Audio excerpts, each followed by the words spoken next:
नारायणं नमस्कृत्यं नरं चैव नरोत्तमं देवीं सरस्वतीं व्यासं ततो जयमुदीरयेत्। 33 कोटि देव और ऋषि 88 सहस्र सीताराम चरण कमल मस्तक नवाता हूँ। भरत लखन रिपुसूदन हनुमंत लाल पावन पदार बिंदु मन में मनाता हूँ। शंकर शिवा के पद बंदन कर बार बार गणपति खजानन के चरण चितलाता हूँ। भाग के किशोर दुज दीजिए आशीष सब एते समय प्रेममयी वंदना सुनाता हूँ। श्रोताओं, हम ये रहस्यमयी चर्चा आप लोगों के समक्ष रख रहा हूँ। मोर मोरनी की कथा, यानी कि ये मोर मोरनी राष्ट्रीय पक्षी पूर्व जन्म में कौन थे, आइए सुनिए इस छोटे से कथानक के माध्यम से। प्रथम सुमिर गुरुदेव को धर गणपति का ध्यान, मोर मोरनी की कथा का करता मैं गान। धर्मध्वज का पुत्र था गुड़ी और बलवान, नई उम्र थी लाल की धर्मवीर था नाम। के घूमत फिरत विपिन एक बारा,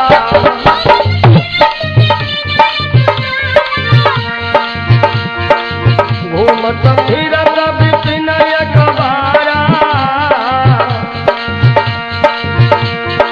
ये धर्मवीर नाम का लड़का जो है एक बार एक विपिन में घूमने के लिए जाता है, जहां पर एक माता रानी का विशाल मंदिर बना हुआ है और उस मंदिर के सामने एक बड़ी सुंदर कन्या बैठी है, माता रानी का गुणगान कर रही है।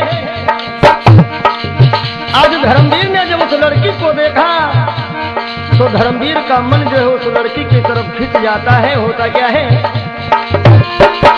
घूमत फिरत विपिन एक बारा,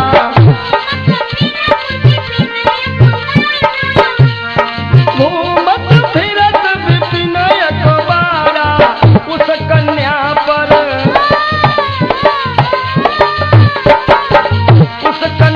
पर दृष्टि डारा।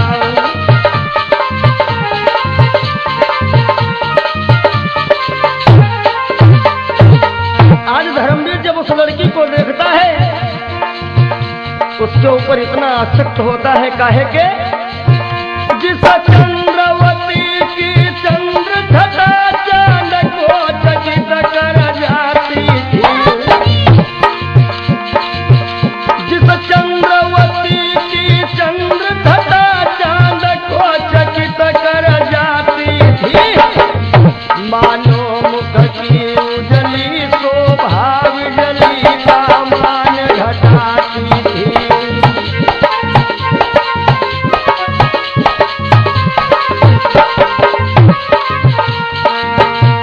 मंदिर के द्वारे पर कन्या मां से अरदास लगाती थी और विनती करती थी, बार बार यह गीत मनोहर गाती थी।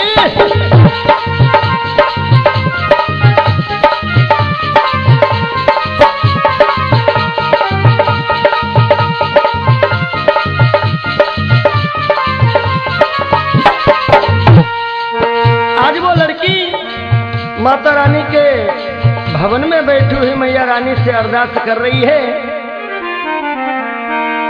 और बिनती मेरी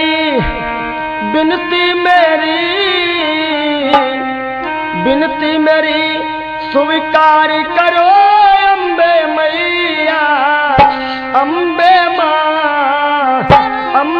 माँ मेरी माँ शेरा वाली, भर दे झोली खाली मेरी माँ शेरा वाली।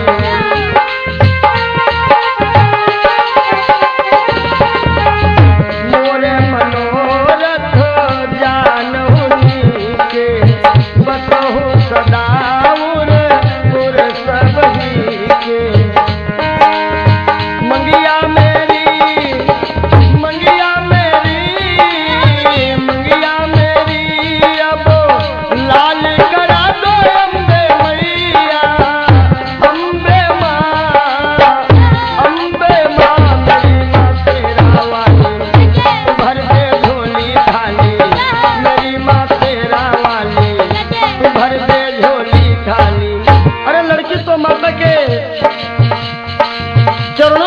मन को लगाए ध्यान कर रही है। देखिए ईश्वर की लीला कैसी होती है।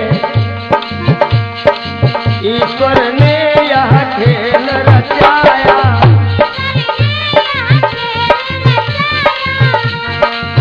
ईश्वर ने यह खेल रचाया,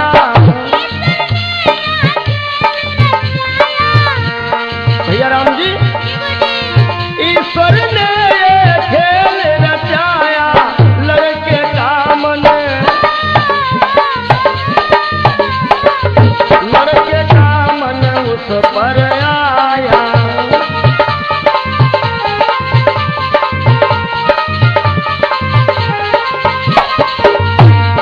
हालांकि लड़का तो अनजान है, कोई परिचय नहीं है लड़की से, लेकिन आज उस लड़की से इस लड़के को इतना प्रेम हो गया है। और भैया प्रेम की बात तो आप लोग जानते ही हैं। प्रेम की बात जमाने से निराली देखी, प्रेम से प्रेम की फलती हुई डाली देखी। प्रेम ही पैर की दीवार बना देता है,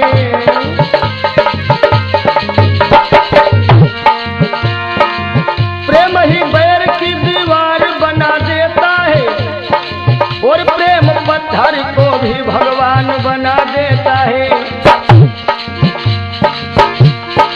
क्योंकि बताया गया है, भूख न जाने जूठा भात, नींद न जाने टूटी घाट।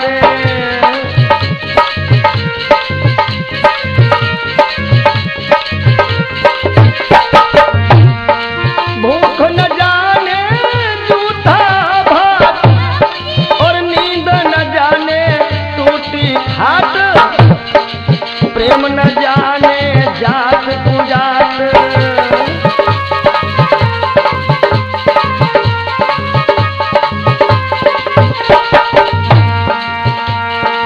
धर्मवीर की मति बोराई, माता से यह तेर लगाई।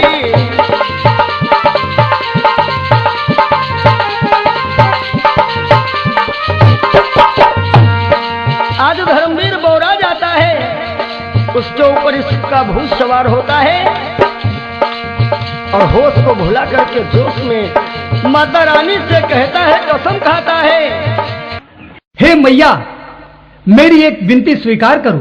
यदि तुम में कोई शक्ति है तो मेरा उस कन्या से विवाह करा दो। मैं कसम खाता हूं, जिस दिन अपने इन हाथों से उस कन्या की मांग में सिंदूर भर दूंगा, तो उसी दिन मैं अपने शीश को तुम्हारे चरणों में चढ़ा दूंगा। जिस दिन अपने कर से इसके सर में सिंदूर लगा देंगे, हे मेरी मैया, जिस दिन अपने कर से इसके सर में सिंदूर लगा देंगे, तो उसी रोज तेरे दर पे हम अपना शीश चढ़ा देंगे।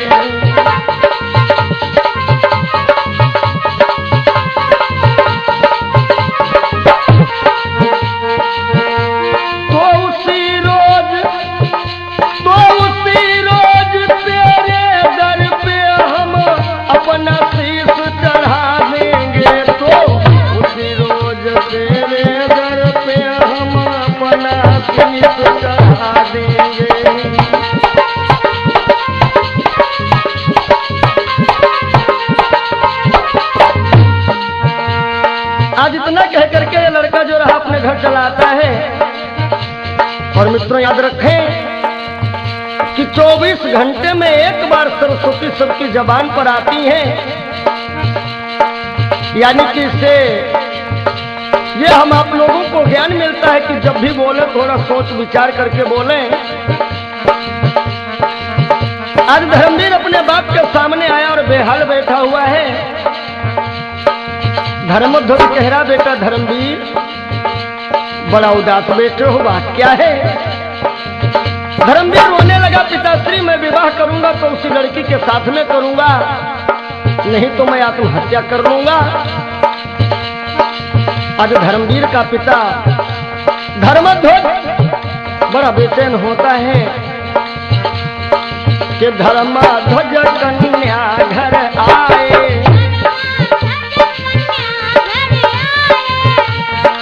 धर्मध्वज कन्या घर आए। भैया धर्मध्वज कन्या घर आए, लगन तो लगन तो भी शादी करवाए।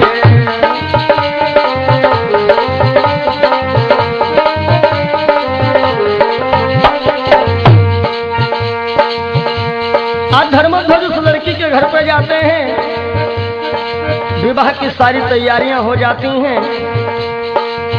बड़ा धूमधाम के साथ में धर्मध्वज और उस लड़की के बाप ने परस्पर सीने से सीना लगा करके समधि संबंधी वाला पूरा रूप अपनाते हैं। आज विधि विधान के साथ में इस लड़की का विवाह संपन्न होता है। आज देखेंगे कि लड़की की विदाई हो रही है। जब कन्या की भई है विदाई, साथ चला कन्या कर भाई।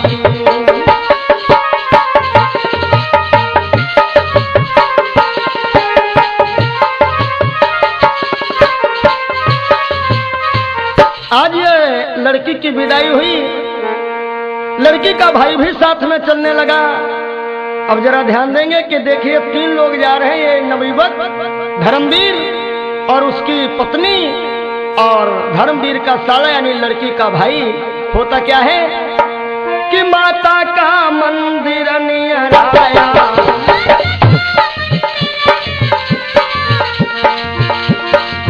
माता का मंदिर नियर आया और धर्मवीर नहीं शीश झुकाया।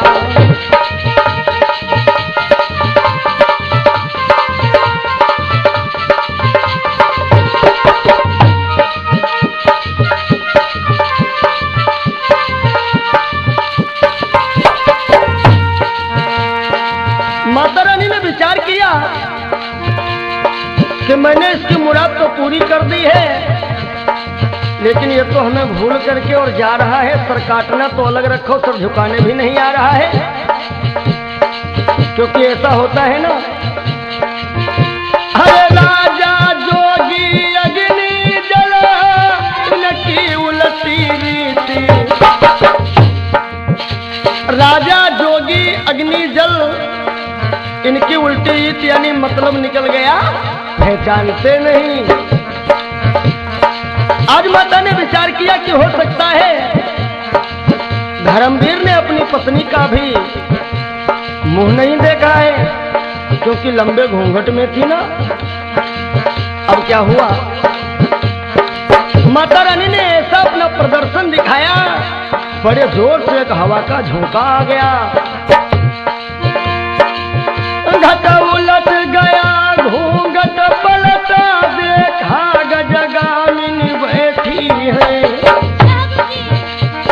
धर्मवीर ने देखा कि दुर्गा माँ के मंदिर वाली ये सुंदर कन्या बैठी है।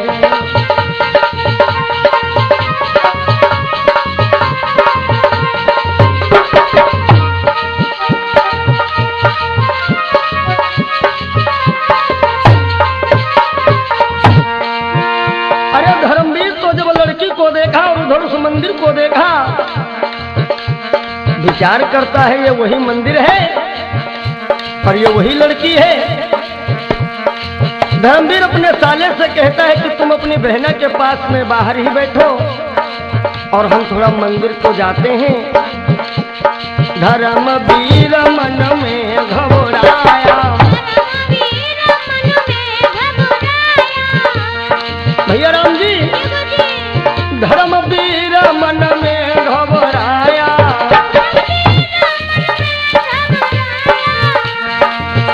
अरे धर्मवीर मन में घबराया,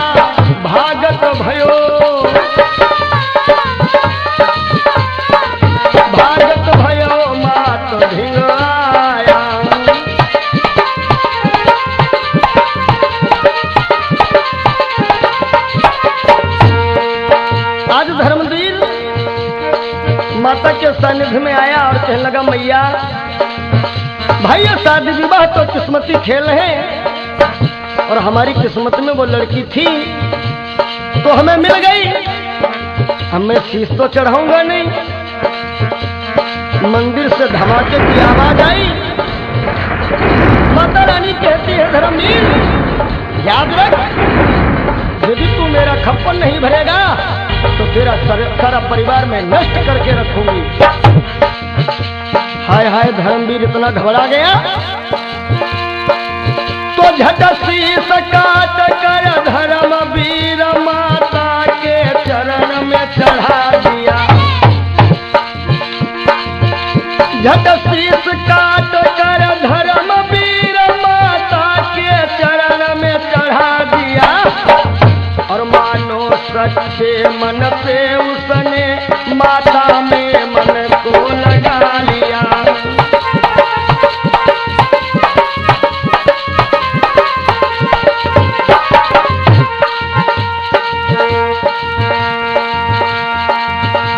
वीर की कैसी लाचारी, भैया राम जी, वीर की कैसी लाचारी, मेरी शेरा वाली मात तुम्हारी महिमा है न्यारी।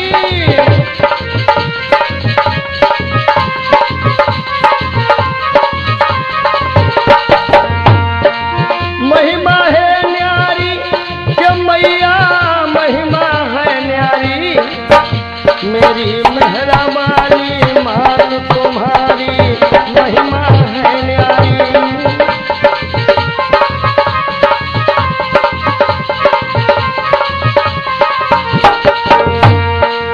और इधर भागवत प्रेमियों, जब काफी समय हुआ धर्मवीर बाहर निकला। आज वो लड़की मन ही मन सोच रही बात क्या है, पति देवता अभी तक नहीं आए। लड़की ने अपने भैया से कहा कि भैया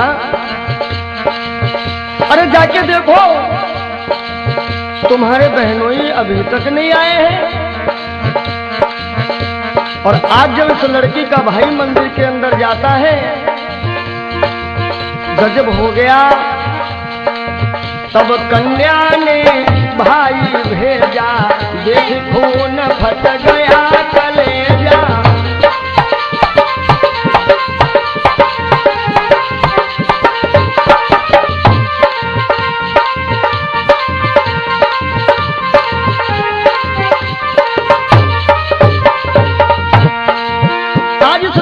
भाई जब मंदिर में पहुंचा, देखा कि बहनोई का धड़ अलग पड़ा है और सर अलग पड़ा है। बेचारा भाई फूट फूट करके रो रहा है। अरे मन में सोचा तब भाई ने, हाँ विधना क्या उत्पात किया। मन में सोचा तब भाई ने,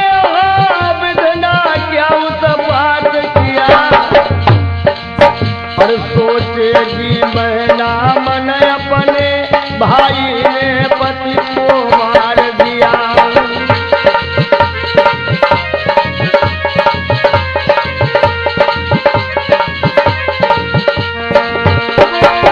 आज विचार करने लगा ये धर्मवीर का साला कि यदि मंदिर के बाहर मैं निकल रहा हूं तो बहना कहेगी कि तुमने ही अपने बहनोई का कत्ल कर दिया है।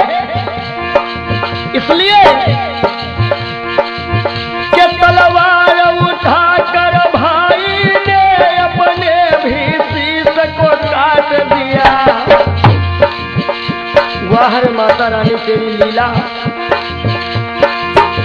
तलवार उठाकर भाई ने अपने भी शीश को काट दिया और इस लोक लाज के चक्कर में भाई भी है परलोक गया।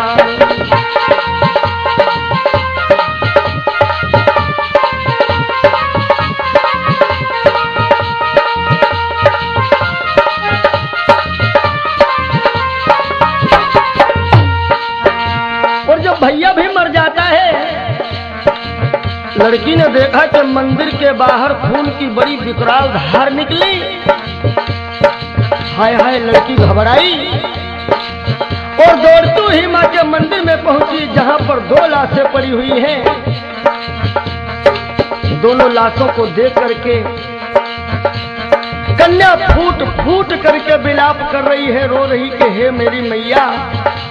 माँ, हमने प्रत्येक नवरात्र आपका व्रत किया, पूजन किया और आपने उसका फल हमको ये दिया। अरे आप तो सतियों के सत को संवारती हो, लेकिन हमें आज पता चला कि आप सतियों के सत को बिगाड़ती भी हो। अरे मेरी मैया सुनो। और जहि दिन होत सुहागन नारी,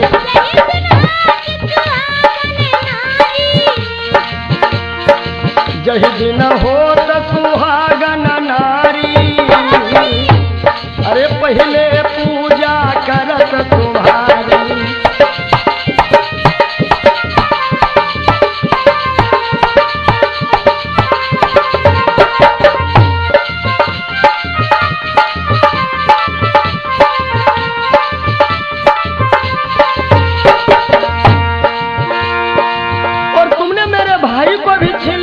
पति को भी छीन लिया।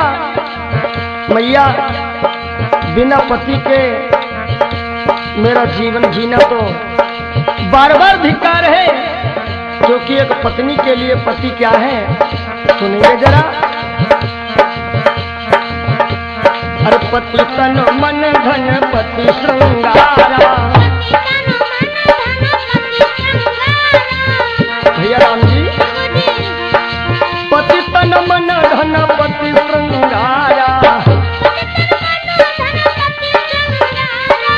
पति पत्नी जीवन आधारा,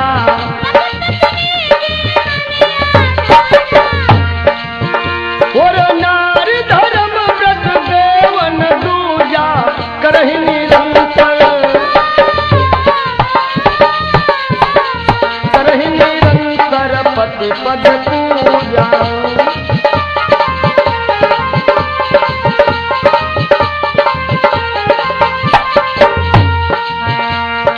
पति बिन सोनी मांग पुत्र बिन घर है सोना, अरे पति बिन सोनी मांग पुत्र बिना घर है सोना, दो मुक्ति के द्वार दो बिन दुख है दूना।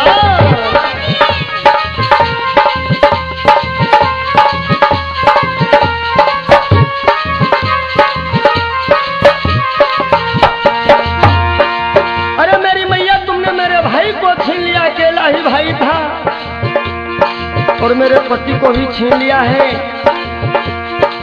तो याद रखो मेरी मैया। अरे मेरी मैया सुनो, यदि आपका खप्पर इन 2 लाशों से नहीं भरा है तो तीसरी लाश हमारी होगी माँ, हमारी होगी। अरे कन्या कर में खड्ग उठाई,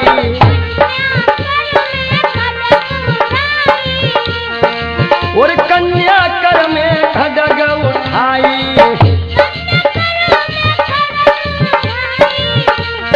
भैया राम जी, कन्या कर में खड्ग उठाई, मंदिर से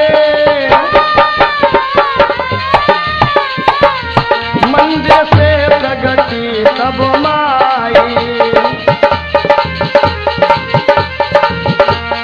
प्रेम से बोलो शेरा वाली मैया की,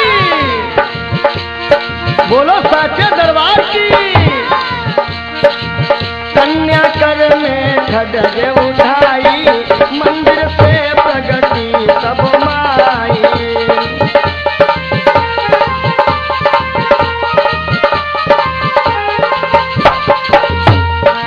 आज माता रानी प्रकट हो गई और कहती हैं, अरे कन्या, हम तुमसे अधिक प्रसन्न हैं, जो भी वरदान मांगना है वो मांग लो। आज कन्या कह रही है, मैया हमें कुछ नहीं चाहिए, हमारे पति को और हमारे भाई को जीवन दान दे दो मेरी माँ। आज माता रानी कह रही है, जाओ कन्या, मैं तुम्हारी मुराद पूरी कर रही हूं। इन दोनों स्वरों को उठाओ और ये पड़े हुए जो धड़ हैं, इन धड़ों में दोनों स्वरों को जाकर के जोड़ दो, ये जीवित हो जाएंगे। कथा प्रेमियों, आज वो लड़की जो है दोनों स्वरों को उठा करके दोनों धड़ों से जोड़ती है। ये दोनों जिंदा हो गए, मगर जल्दबाजी में कुछ गड़बड़ हो गया है। क्या हुआ है? पति भाई का शीश उठाया,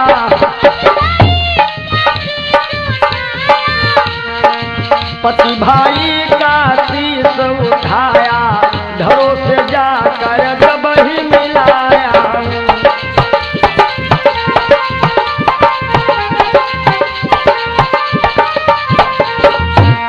दोनों जिंदा हो गए, लेकिन क्या हुआ है भैया कि भाई का सर पति के धड़ में, पति का सर भाई के धड़ में। वह है जल्दबाजी का खेल। अपने भाई का सर पति के शरीर में लगा दिया और पति का सर भाई के शरीर में लगा दिया। भाई का सर पति के धड़ में, पति का सर भाई के धड़ में, और दोनों को जीवित देखा जब लड़की पड़ गई कौल घर में।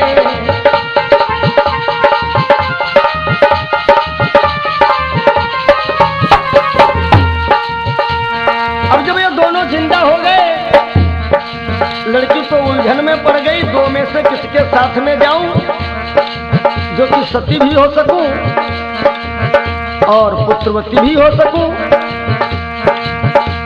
कि किसके साथ आज मैं जाऊं।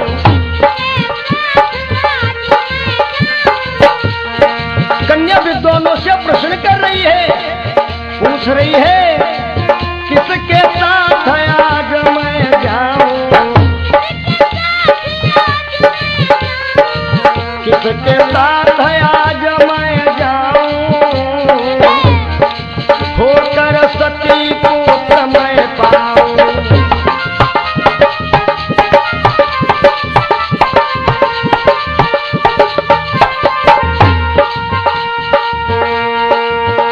जब इस लड़की को कोई उचित सलाह देने वाला नहीं मिलता है,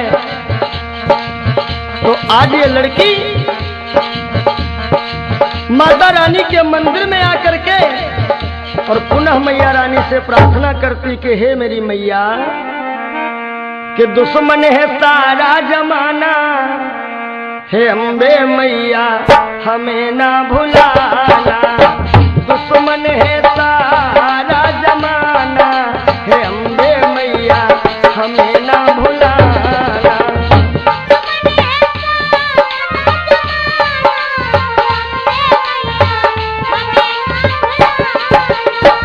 हमें ना भुलाना मैया, हमें ना भुलाना, हमें ना भुलाना मैया, हमें ना भुलाना। और मुझको तुम, मुझको अब दरस दिखाना, हे अम्बे मैया हमें ना भुलाना।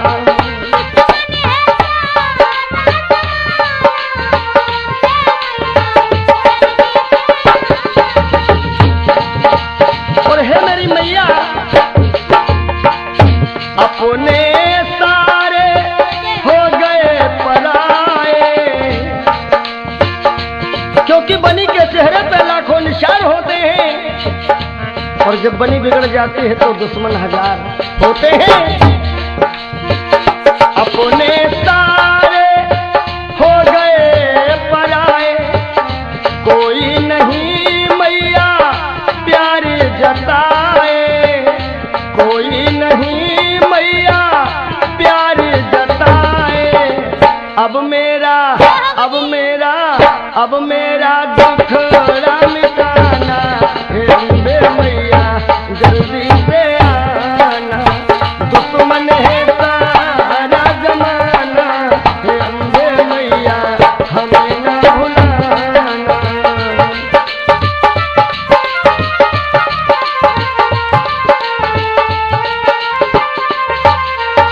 आज माता रानी इस प्रकार उस लड़की की विनती को जब सुनती हैं, आज प्रसन्न हो गई और माता रानी बड़ा सुंदर सा रास्ता दिखाया है। कैसे कि तब माता ने राह दिखाई, तब माता ने राह दिखाई, तब माता ने राह बताई, सर के साथ, सर के साथ सती हो जाए।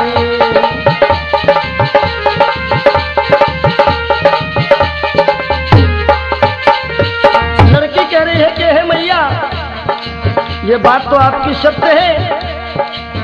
देखिए, ये नियम होता है, कोई भी नारी अपने पति के सर के साथ में सती होती है, क्योंकि सर की जो होती है ना, वो पहचान होती है।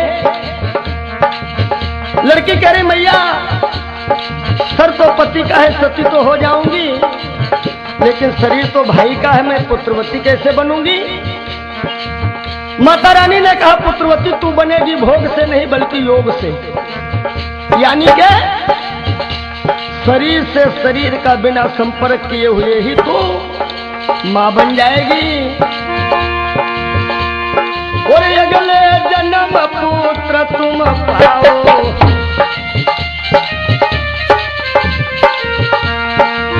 अगले जन्म पुत्र तुम पाओ, और दुनिया को कुछ योग सिखाओ।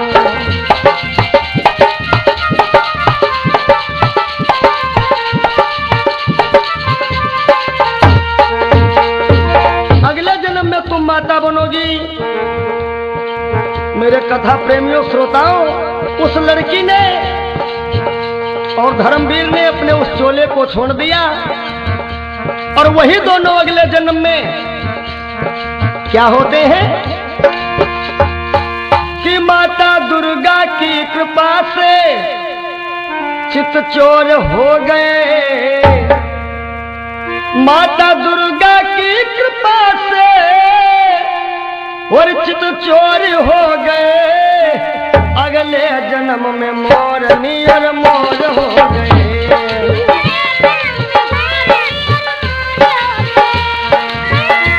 माँ दुर्गा की कृपा से चितचोर हो गए। अगले जन्म में मोरनी और मोर हो गए।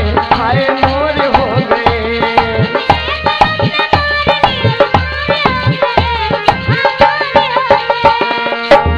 देखिए, जो मोर मोरनी है,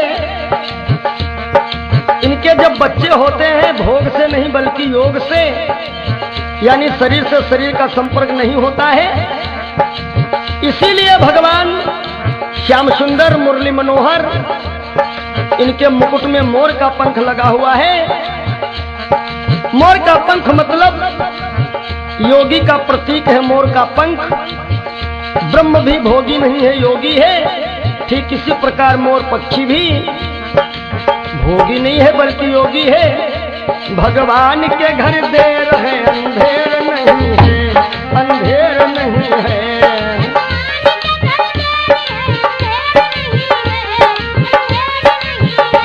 अंधेर नहीं है, अंधेर नहीं है, अंधेर नहीं है, अंधेर नहीं है। अगले